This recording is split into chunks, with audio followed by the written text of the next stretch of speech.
Proud महसूस होता है, इतना फख्र होता है उनके ऊपर कि वो कितनी बड़ी विजन को लेकर चल रहे हैं कि उन्होंने ये सोचा कि 2047 तक जब आजादी के 100 साल पूरे होंगे तब हमारा देश एक विकसित देश की तरह पूरी दुनिया में जाना जाए।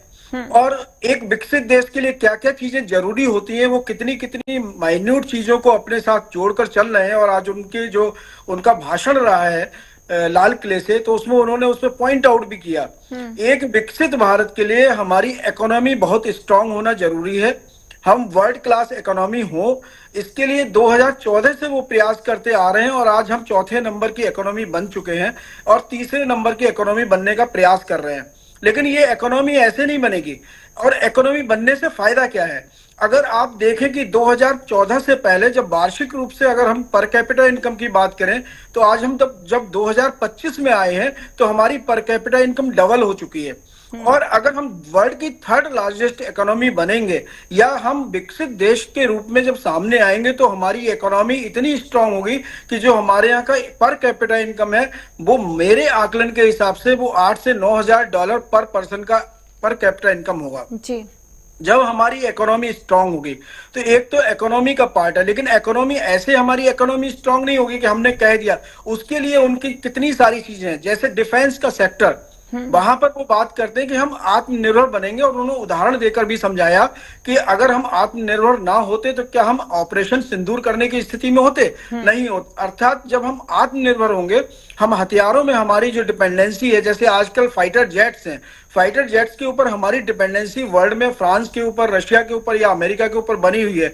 अगर हम आत्मनिर्भर हो जाएंगे, हमारे अपने फाइटर जेट्स होंगे, तो वो हमारे देश को तो मजबूत करेंगे ही करेंगे, लेकिन जब हम उनका एक्सपोर्ट करेंगे तो वो हमारी इकोनॉमी को और स्ट्रांग करेंगे। उन्होंने बात की है कि जब रिसर्च एंड डेवलपमेंट के सेक्टर, जहां पर R&D सेक्टर में अभी हमने सेमीकंडक्टर से शुरुआत करी, और सेमीकंडक्टर इसकी शॉर्टेज, इससे कितना प्रभाव पड़ता है पूरी दुनिया के ऊपर, ये हमने कोरोना के टाइम पर देखा था जब चाइना से सेमीकंडक्टर की शॉर्टेज हुई थी। और उस समय ही हमारी सरकार ने इस चीज को ध्यान में रखते हुए सेमीकंडक्टर के ऊपर अपनी जो पॉलिसी है उसको क्लियर किया था जी।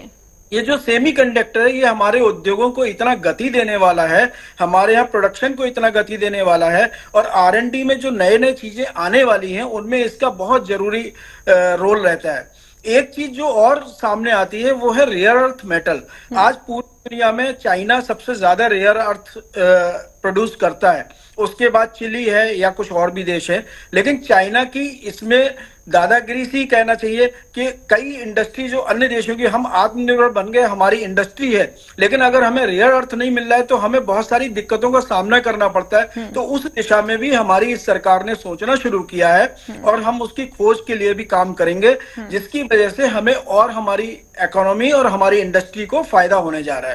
उन्होंने एक और सेक्टर की बात करी है कि एनर्जी का सेक्टर। एनर्जी सेक्टर में आज हम डिपेंडेंट हैं बहुत सारे देशों के ऊपर, और ये डिपेंडेंसी कहीं ना कहीं हमारा जो पैसा है जो हमारे पास है, जो हमारे लिए यूज हो सकता है, वो बाहर जाता है। अगर हम इस सेक्टर में भी मजबूत होते तो ये भी हमारी इंडस्ट्रीज को और हमारे देश को आत्मनिर्भर भारत बनाने की तरफ एक बड़ा कदम होगा। इसके लिए उन्होंने मिशन लॉन्च किया है जो समुद्र के अंदर जाकर, जहां पर गैस और तेल की खोज करने में एक नई शुरुआत होगी। तो तरह से जब हम देखते हैं कि जिस तरह से जो हमारे लीडरशिप का जो विजन है, वो विजन इतना स्ट्रांग है और वो सब तरफ है। वो ऐसा विजन नहीं है कि केवल जो है हमने बात कह दी, एक नारा लगा दिया, लेकिन हर जगह कितना महीन तरीके से, कितना माइन्यूट तरीके से उनकी सोच है, वो उस तरफ देख रहे हैं और कहीं ना कहीं उसको गति दे रहे हैं। इस तरह से अगर आप देखते हैं कि हमारी इकोनॉमी फिर मजबूत भी होती है, और जब इकोनॉमी मजबूत होती है और हमारा आम आदमी जब उसकी पर कैपिटा इनकम मजबूत होती है, तो हमारे देश में जितने उद्योग जो अंदर देश के चल रहे हैं वहां पर पैसे का घुमाव होता है। पैसा एक व्यक्ति से दूसरे व्यक्ति के पास जब जाता है तो इकोनॉमी का रोटेशन फास्ट होता है और हम एक मजबूत भारत के रूप में सामने आते हैं। इसके लिए हमें क्या करना है? हमें जो काम हमारे हैं हमें उन पर ध्यान रखना है। हमें ये ध्यान रखना है कि आज जब हम मजबूत होने की तरफ बढ़ रहे हैं जी, तो सारी जो विदेशी ताकतें हैं, बहुत सारे जो विदेशी ताकतों के द्वारा पोषित जो लोग हैं, जो टीवी पर आते हैं, जो जनता के सामने आते हैं और उनके एजेंडे को कहीं ना कहीं आगे बढ़ाते हैं, तो प्रत्येक देशवासी को ये समझना चाहिए कि आज हमको बहुत ध्यान देने की जरूरत है। कोई भी विदेशी ताकत, जो मजबूत ताकतें हैं, वो कभी नहीं चाहेंगी कि हम एक स्ट्रांग देश के रूप में आगे बिल्कुल। आए। तो वो सारे चीजें हमारे साथ होंगी। बहुत ये एक कहना चाहिए बड़ा महत्वपूर्ण समय काल चल रहा है, समय चक्र चल रहा है, और इसमें हमारे मोदी जी, हमारे माननीय बिल्कुल प्रधानमंत्री। नवनीत जी, आपने एक बात तो सही कही कि विदेशी ताकतें बिल्कुल नहीं चाहेंगी कि भारत आगे बढ़े, और इसकी तस्वीर हमने ऑपरेशन सिंदूर के दौरान भी देख ली थी कि किस तरीके से जो प्रतिक्रियाएं सामने आ रही थी भारत के ऑपरेशन सिंदूर को लेकर वो कैसी थी, और वो कहीं ना कहीं भारत पर सवाल खड़े करने की उनकी एक कोशिश थी कि किस तरीके से ऑपरेशन सिंदूर अंजाम दे सकता है। लेकिन ये भारत की खूबी थी कि ऑपरेशन सिंदूर को सफल किया गया, और अभी भी ऑपरेशन सिंदूर जारी है। शाश्वत शेखर जी, क्योंकि आप युवा हैं और एक युवा के लिहाज से आज के भारत, नए भारत को किस तरीके से देखा जाए? देखिए, मोदी जी ने आज जिस तरीके से लाल किले से युवाओं के प्रति जो बयान दिया, उन्होंने बताया कि मैंने युवाओं को प्रोत्साहन राशि के तौर पे और उन्हें जो स्टार्टअप के माध्यम से तमाम प्रकार का सहयोग किया जाएगा। मैं सबसे बड़ा बात बताता हूं कि मैं बिहार से हूं, और खासकर बिहार में जिस तरीके से बेरोजगारी का ये है बोलबाला बढ़ा हुआ है, जिस तरीके से बेरोजगारी जो जकड़ा हुआ है युवाओं को, उसमें मैं मानता हूं कि युवाओं को आत्मनिर्भर बनाने की जरूरत है। और ये जो प्रोत्साहन राशि है, इसमें क्या होता है कि इससे लोग युवाएं जो है युवा आत्मनिर्भर नहीं होंगे। उनको आत्मनिर्भर बनाने के लिए आपको रोजगार का सृजन करना होगा अधिकांश मात्रा में। और बिहार में जिस तरीके से पलायन का आप दर देख रहे हैं, वो मतलब देश में मुझे लगता है कि सबसे ज्यादा जो है बिहार से लोग जो है पलायन करके दूसरे राज्यों में जाते हैं। तो क्या ये जो है रोजगार का सृजन केवल गुजरात तक सीमित रहेगा, या बिहार में ही बिहार के लोगों को रोजगार मिलेगा? सबसे बड़ी बात है कि जिस तरीके से ये आजादी का हम लोग आज जो है जश्न मना रहे हैं, तो आजादी एक अनुभूति है, और मैं मानता हूं कि आजादी एक जिम्मेदारी है, और जिम्मेदारी को निभाई जानी चाहिए। तो जिस तरीके से बड़े बड़े संस्थान है, जैसे IIT हो गया, NIT हो गया, और बड़े बड़े जो संस्थान है जो स्पेसिफिक एजुकेशन को बढ़ावा देते हैं, उसमें आप सबसे बड़ा अगर आंकड़ा देखिएगा तो IIT के जो स्टूडेंट होते हैं वो IIT पास करने के बाद दूसरे देशों में चले जाते हैं। तो क्या वो भारत के प्रति उनकी देशभक्ति, उनकी जवाबदेही नहीं है? तो वो क्यों जाते हैं? क्या भारत के पास वैसे टैलेंट को ये करने का, रोकने का क्षमता नहीं है? क्या भारत के प्रधानमंत्री और भारत का जो स्किलफुल जो लोग हैं, जो भारत के उद्योगपति हैं, जो भारत के लोग जो है जो कंपनियां बड़े बड़े चलाते हैं, क्या वैसे युवाओं को नहीं रोक सकते हैं? तो ये बहुत चिंताजनक स्थिति है कि ये बहुत बड़ी बात है। आप देखिएगा कि विगत 20-25 सालों में जिस तरीके से IIT के, मैं बहुत बड़ा बात बता रहा हूँ कि IIT के जो स्टूडेंट होते हैं, जो NIT के स्टूडेंट होते हैं, वो बीटेक करने के बाद दूसरे देशों का रुख कर लेते हैं। वो अमेरिका चले जाते हैं, जापान चले जाते हैं, ब्रिटेन चले जाते हैं। तो क्या उनको भारत में ही प्लेटफॉर्म नहीं मिलना चाहिए ताकि उनका जो टैलेंट हो वो भारत के लिए यूटिलाइज किया जा सके? सबसे बड़ी बात है कि जो रक्षा के विषय में तमाम प्रकार के जो यहाँ वक्ता लोग हैं वो अपना चर्चा कर रहे थे, रक्षा जो सुरक्षा का सेक्टर जो है उसमें, तो मैं मानता हूं कि IIT के स्टूडेंट्स में वो ताकत है, उनके अंदर वो स्किल है कि वो भारत के लिए अच्छा कर सकते हैं। लेकिन रिसर्च एंड डेवलपमेंट पे भारत सरकार कितना बजट एलोकेट कर रही है? शिक्षा पे भारत सरकार कितना बजट एलोकेट कर रही है? लगातार UGC का जो है फंड कटौती किया जा रहा है। आप शिक्षा पे भारत का जो बजट आता है, यूनियन बजट जो आता है, उसमें आप उसको देखिएगा डाटा उसका, तो आपको पता चलेगा कि मोदी जी के आने के बाद साल दर साल जो है शिक्षा का बजट में कटौती हो रहा है। और जिस तरीके से रिसर्च के मामले में भारत सरकार फिसड्डी साबित हो रही है। अरे बड़े बड़े जो डेवलप्ड कंट्री है, आप मुंह से भाषण दे दीजिएगा, गाल बजा दीजिएगा, लाल किला एक बहुत ऐतिहासिक महत्व का जगह है, वहां से देश के बड़े बड़े जो लोग हैं, बड़े बड़े प्रधानमंत्री, बड़े बड़े जो प्रतिष्ठित लोग थे, उन्होंने भाषण देकर देश का नाम ऊंचा किया और देश के लिए काम किया। मैं नहीं मानता हूं कि मोदी जी जिस जिम्मेदारी से लोगों ने उनको जो सत्ता सौंपा था, उस जिम्मेदारी को मोदी जी निर्वाहित कर रहे हैं। उनके लिए सबसे बड़ा जो टारगेट क्या है, वो टारगेट ये है कि भाई भाषण देने में मोदी जी माहिर हैं। वो भाषण जितने अच्छे तरीके से देते हैं और जितने शानदार तरीके से लोगों से कनेक्ट कर पाते हैं, मैं मानता हूं कि वो कनेक्शन जो है अपने कार्यान्वयन के माध्यम से लोगों से कनेक्ट कर पाए। तो इस तरीके से जो है मोदी जी लाल किले के प्राचीर से खड़ा होकर भाषण दे देते हैं कि मैं ये करूंगा, मैं वो करूंगा। पिछले साल मुझे याद है कि ऑप्टिकल फाइबर के लिए उन्होंने बयान दिया था कि मैं ये करूंगा, वैसे करूंगा, लेकिन कोई भी चीज धरातल पे अमली जामा पहनाते हुए नहीं दिखा जा रहा है। ठीक है, मैं पटना विश्वविद्यालय की बात करता हूँ, एक मिनट सुन लीजिए थोड़ा सा, बहुत लोगों ने बोला। शाश्वत जी, इसका जवाब मैं चाहूंगी कल्पना शर्मा जी दें।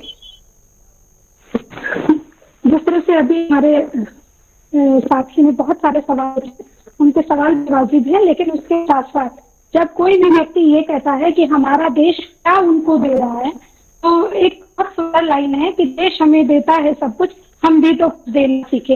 प्रायोरिटी पहले ये होना चाहिए कि हमने क्या किया। यूथ अगर पढ़ के बाहर जा रहा है, भारत में अपॉर्चुनिटी की कमी नहीं है। यदि कोई IIT इवन इंजीनियरिंग छोटे से भी कॉलेज से कर रहा है, उससे कॉन्सेप्ट है, सरकार को अपना कॉन्सेप्ट दीजिए, सरकार आपको फंड देती है 1 करोड़ तक का। आप देखिए, और ड्रोन बनने के लिए पहले हम चाइना पर निर्भर थे, आज भारत में ड्रोन बनने लगे हैं। आप जिस सुरक्षा इक्विपमेंट की बात करते हैं, आज इस बार भारत अपने देशों में इक्विपमेंट बनने लगा है। ये कम अपॉर्चुनिटी, कम एक अचीवमेंट नहीं माना जा सकता। तो सही बात जब ये कहा जाता है कि हमारे छात्र बाहर क्यों जाते हैं, भारत में अपॉर्चुनिटी की मैं नहीं मानती कमी है। यदि कल्पना शर्मा जी आपकी ऑडियो क्लियर नहीं आ पा रही है। कल्पना शर्मा जी आपकी ऑडियो क्लियर नहीं आ पा रही है। पल्लवी जी आपको मेरी बात जी, मैं पूरी जिम्मेदारी से, देखिए वैसे तो ये बजट पे चर्चा करने का, शिक्षा बजट पे चर्चा करने का ये था नहीं। पिछले 2 सालों का बजट, व्हाट्सएप यूनिवर्सिटी से छोड़िए, 24-25 और अभी जो लास्ट हमारा बजट आया है वो रिकॉर्ड बजट आया है, जिसमें शिक्षा जो हमारे MSME हैं उस पे रिकॉर्ड दिया गया है।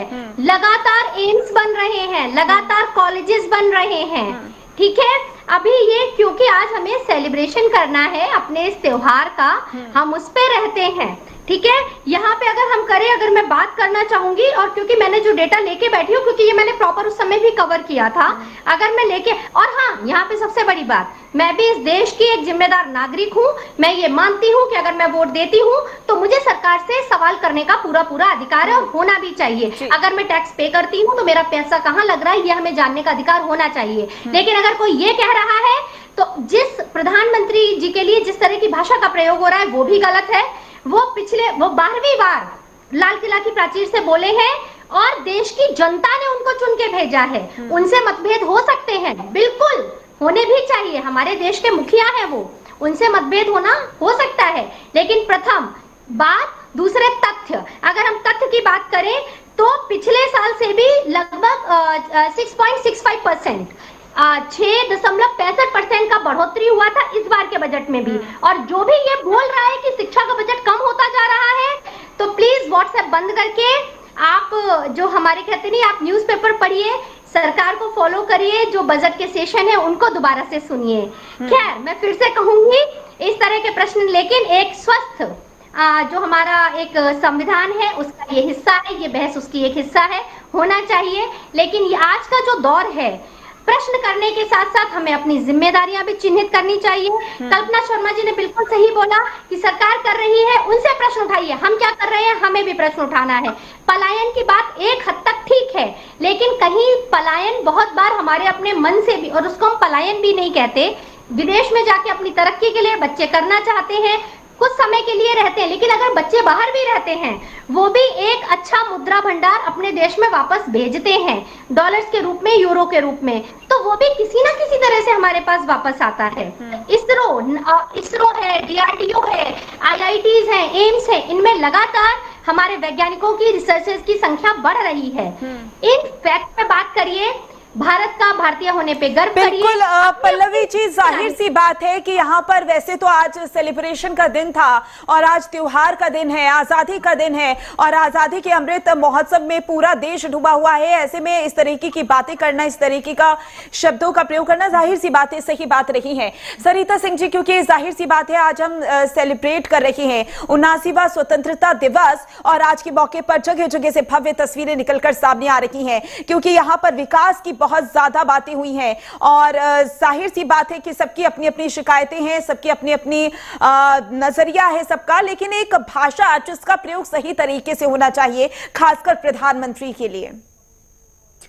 जी क्यों नहीं, देखिए हम जनता है, और जनता जिसे चुन के लाती है, प्रधानमंत्री को चुनने वाली जनता ही है ना। तो वो जब जनता उन्हें चुन के लाई है तो एक उम्मीदों के साथ चुन के लाई है ना, कि उनके साथ अच्छा होगा, देश का विकास होगा, 2 करोड़ लोगों को नौकरी मिलेगी, किसी को भी लाइन में खड़ा नहीं होना पड़ेगा राशन के लिए। लेकिन ये चीज तो आप मानते हैं ना कि इतने सारे विकास के बावजूद 80 करोड़ लोग आज भी राशन पे निर्भर है।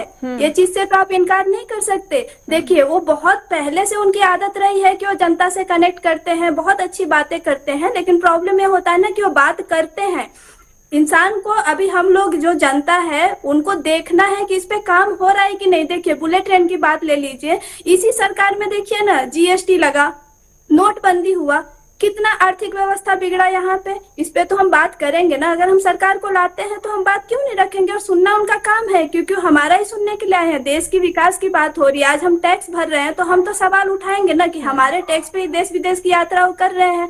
यात्राओं में बताइए कि 88 देशों की यात्रा जो कर रहे हैं, सब जगह जो घूम रहे हैं, वो किसके पैसे है? एक आम जनता का पैसा है। आज प्रधानमंत्री जब सत्ता में आई है तो आप बताइए कि कितने सारे स्कूल खुले हैं, कितने सारे बच्चे जो है गरीब बच्चे हैं उनको 2 टाइम का भोजन तरीके से मिल रहा है। तो कैसे हम सवाल नहीं उठाएंगे इन सब चीजों पे? आप बताइए कि इसी सरकार में सबसे ज्यादा धांधली हो रहा है। आज SIR की बात ले लीजिए, वोट चोरी की बात ले लीजिए, आप बताइए कि ये सब हुआ है कि नहीं? जब इन सब चीजों पे बात की जाती है या सरकार से सवाल पूछा जाता है तो उनकी जवाबदेही बनती है, उनको हर सवाल ठीक है सरिता जी, जाहिर सी बात है कि हर एक वोट जरूरी होता है, तो हर एक व्यक्ति के सवाल भी बहुत ज्यादा जरूरी होते हैं। नवनीत जी, क्योंकि जाहिर सी बात है कि यहाँ पर जिक्र तो विकास का किया ही जा रहा है, लेकिन बहुत सारी कमियां भी बताई जा रही हैं। लेकिन अभी सरिता जी ने जिक्र किया, GST का जिक्र किया, नोटबंदी का जिक्र किया, लेकिन हमने देखा है कि कहीं ना कहीं अर्थव्यवस्था भी बढ़ती हुई नजर आई है। और अभी इस समय अर्थव्यवस्था कैसी है उसकी भी तस्वीर आपके सामने है। क्या आपको भी लगता है कि जो नोटबंदी हुई, जो GST लागू किया गया, जो GST बढ़ाया गया, वो अर्थव्यवस्था की रुकावट थी? देखिए सरिता जी, मुझे नहीं लगता कि वो किसी व्यापारी समाज का प्रतिनिधित्व करती हैं। मुझे लगता है वो राजनीतिक रूप से किसी विचारधारा का प्रतिनिधित्व करती हैं। जो नोटबंदी हुई वो इतना जरूरी थी क्योंकि उस समय जो नोटों का चलन हो चुका था, वो डबल करेंसी चल रही थी, जो ब्लैक में बहुत चल रहा था। आप देखिए लोग कैश में काम कर रहे थे, और नोटबंदी होने के बाद व्यापार हमारा थोड़ा सा स्ट्रांग हुआ, नंबर 1 में काम ज्यादा होना शुरू हुआ, जो अर्थव्यवस्था पे रिफ्लेक्ट होना शुरू हुआ। अगर आज नोटबंदी ना हुई होती तो शायद हम उसी तरह से जी रहे होते और हमारा देश इतना विकसित नहीं होता। दूसरी बात, सरिता जी ने अभी एक और बात कही कि चुनाव की धांधली की भी उन्होंने बात की। उसमें भी इनसे ये बात कर लेनी चाहिए कि जब हमारी सरकार या हमारा चुनाव आयोग जब बिहार में एक एक वोट को चेक करने की बात करता है, तो आप जितने बिहार के राजनीतिक लोग हैं, एक्सेप्ट कुछ पार्टी छोड़ दें, तो सबको बहुत ज्यादा दिक्कत होने लगती है, क्योंकि बाहर से आए हुए कई सारे लोग या कई फर्जी वोट हैं। और ये किसी भी काल में 1947 के बाद जब भी चुनाव हुए हैं, तो पहले तो EVM से चुनाव नहीं होता था। तो हमने वो दिन भी देखे जब पूरा बूथ कैप्चर करने के साथ बिहार के अंदर किस तरह की स्थिति होती थी। अभी हमारे साथ एक युवा साथी थे शाश्वत जी, उन्होंने कुछ प्रश्न उठाए, उसको भी मैं एक बार एड्रेस करना चाहूंगा। सबसे पहले उन्होंने एक प्रश्न उठाया कि बिहार से पलायन बहुत ज्यादा हो रहा है। जी, मैं भी कहता हूं कि बिल्कुल सही प्रश्न उठाया, लेकिन बिहार से पलायन इसलिए ज्यादा हो रहा है कि बिहार के अंदर जो सरकारें रहीं उन्होंने वहां इंफ्रास्ट्रक्चर के ऊपर कोई काम ही नहीं किया। हुआ क्या कि वहां पर अगर आपने कोई भी उद्योग किया, कोई भी आपने अच्छा काम करने की शुरुआत की, तो वहां इतना ज्यादा क्रिमिनल माइंडसेट था वहां के लीडरशिप का या वहां के लोगों का कि वहां दिक्कतें होती थी। नौकरी करने की स्थिति इसलिए नहीं थी क्योंकि आपके पास उद्योग आते नहीं थे। इस वजह से जो भी टैलेंटेड युवा होता था वो अपने को कहीं भी किसी भी स्टेट में या देश के बाहर ले जाके वो अपने आप को वहां पर सुखी चैन से अपना रहता था और आगे अपनी तरक्की करता था। उन्होंने बात की कि रोजगार सृजन की। रोजगार सृजन तभी हो सकता है, सरकारों का दायित्व नहीं, सरकार केवल पॉलिसीज डिसाइड कर सकती है। अगर आज आर्थिक रूप से हमारे यहाँ इंडस्ट्रीज मजबूत होंगी, नई नई इंडस्ट्रीज लगेंगी, जैसे कि पिछले 8-10 सालों में हो रहा है, उससे क्या होता है कि जो प्राइवेट सेक्टर का रोजगार है वो बढ़ता है और उसी से रोजगार सृजन होता है। हम अगर आत्मनिर्भर भारत बनने की तरफ जा रहे हैं तो निश्चित रूप से रोजगार बढ़ेगा, लेकिन संख्या का दबाव इतना ज्यादा है, हमारे यहाँ पॉपुलेशन भी उतनी ही एवरेज स्पीड से बढ़ रही है कि हमको कहीं ना कहीं ये लगातार जो रोजगार का दबाव सहना पड़ता है। लेकिन मुझे ये मानने में, मैं तो एक उद्योग चलाता हूँ और मुझे लगता है कि ये जो सरकार है उसका जो डायरेक्शन है इकोनॉमी को लेके वो बहुत स्ट्रांग है और इससे कहीं ना कहीं फायदा होगा। तीसरी बात उन्होंने कही, लोग IIT से पढ़ के चले जाते हैं विदेशों में, उनको शायद ये नहीं पता कि पिछले 5 साल में बहुत सारे लोग जो वहां जाके अच्छी तरह से सेटल थे वो बाहर से यहाँ आए और यहाँ पर आकर उन्होंने देश के विकास में अपना योगदान शुरू किया। और इसका एक सबसे बड़ा उदाहरण जोहो कंपनी के जो मालिक हैं, जिन्होंने एक गांव को गोद लेके और वहां पर जोहो कंपनी को चलाया, जिससे कई सारे लोगों को रोजगार भी मिला और वो वहां गाँव में काम कर रहे हैं। इस तरह के कई सारे लोग हैं जो काम कर रहे हैं। चौथी बात उस युवा ने एक और कही थी कि R&D के क्षेत्र में हमने कुछ नहीं किया। हम पता नहीं कैसे आज के युवाओं को क्या शिक्षा मिल रही है। हम चांद पर जा रहे हैं लेकिन वो R&D नहीं समझता है। हम वैक्सीन डेवलप कर रहे हैं लेकिन वो R&D नहीं समझता है। वो R&D इस चीज को समझता है कि अगर पोलियो की वैक्सीन भी हमारे यहाँ आई तो उसको 20 साल लग गए। आज अगर हम जो अपनी ब्रह्मोस डेवलप कर रहे हैं तो उसे R&D नहीं समझता। आज कितने सारे काम हम कर रहे हैं लेकिन उसको शायद पता नहीं, क्योंकि इसरो जितना स्ट्रांग तरीके से आज आगे बढ़ रहा है शायद उतना पहले से नहीं। मैं किसी पुरानी सरकार पे ये आक्षेप नहीं लगा रहा हूं, उन्होंने काम नहीं किया। जिसने इसरो को बनाया उसने भी काम किया, क्योंकि मैं तो न्यूट्रल तरीके से बात करूंगा कि उन्होंने भी काम किया। आज अगर इसरो ना होता तो शायद हम कुछ भी करने की स्थिति में ना होते। तो जो चीज आज से 20 साल बाद दिखाई देती वो आज हम शुरू नहीं कर पाते। तो ये सब चीजें हैं। और सरिता सिंह जी को थोड़ा सा ये बिहार से बाहर निकलना चाहिए। आपको ये मानना पड़ेगा कि नोटबंदी के वजह से देश तबाह हुआ है और बहुत एक और आपने प्रश्न किया था जीएसटी के वजह से हर छोटे मोटे जो बिजनेस करने वाले लोग थे आपने प्रश्न और किया था जीएसटी। सरिता जी देखिए, कोई पॉलिटिकल डिबेट नहीं है, ये पॉलिटिकल डिबेट नहीं। और दूसरी चीज, नोटबंदी क्यों जरूरी थी आप भी जानते हैं और हम भी जानते हैं।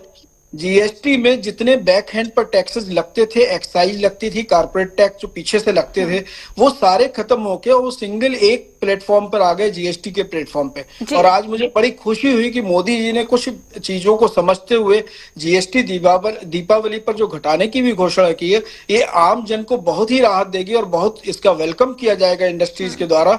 तो मुझे लगता है कि थोड़ा सा सरिता जी को और समझने की जरूरत है, एक व्यापारी के नजरिए समझने की जरूरत है।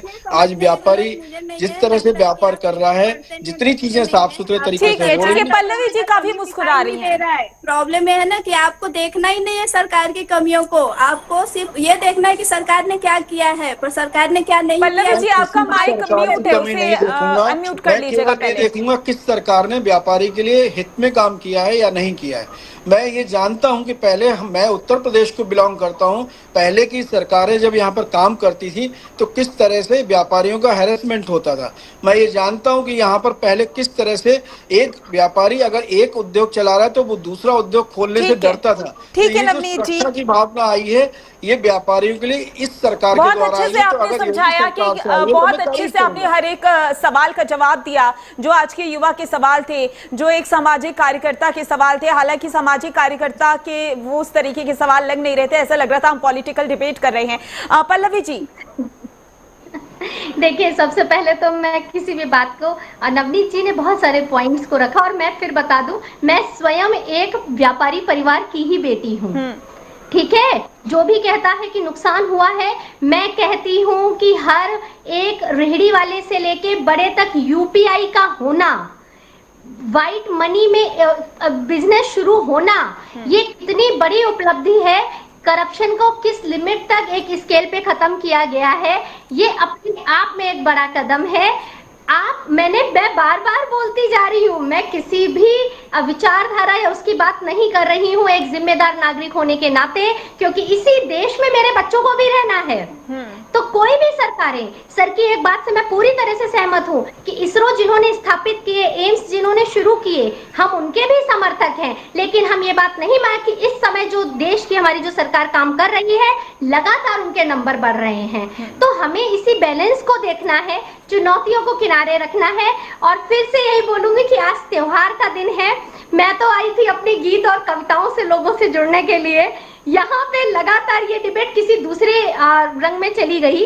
मैं जरूर चाहूंगी कि आगे एक ऐसा दोबारा से आप दीजिएगा, हमारी जो इस समय होस्ट महोदया हैं, एक ऐसा मुझे दोबारा से बुलाइएगा, तब मैं पूरे डेटा के साथ आऊंगी, विदाउट एनी व्हाट्सएप यूनिवर्सिटी वाला फॉरवर्ड। बिल्कुल पल्लवी जी, ऐसा कुछ था नहीं कि डिबेट इस ओर चली जाएगी, लेकिन जिस तरीके का माहौल बनता गया, मैंने तो चर्चा की शुरुआत ही आपसे मैंने कविताओं के साथ इसी वजह से कर ली थी कि लास्ट में कैसी चर्चा पहुंच जाए, कहाँ की ओर जाए, तो ये कुछ नहीं पता था। आप चारों का बहुत बहुत शुक्रिया हमारे साथ इस चर्चा में जुड़ने के लिए।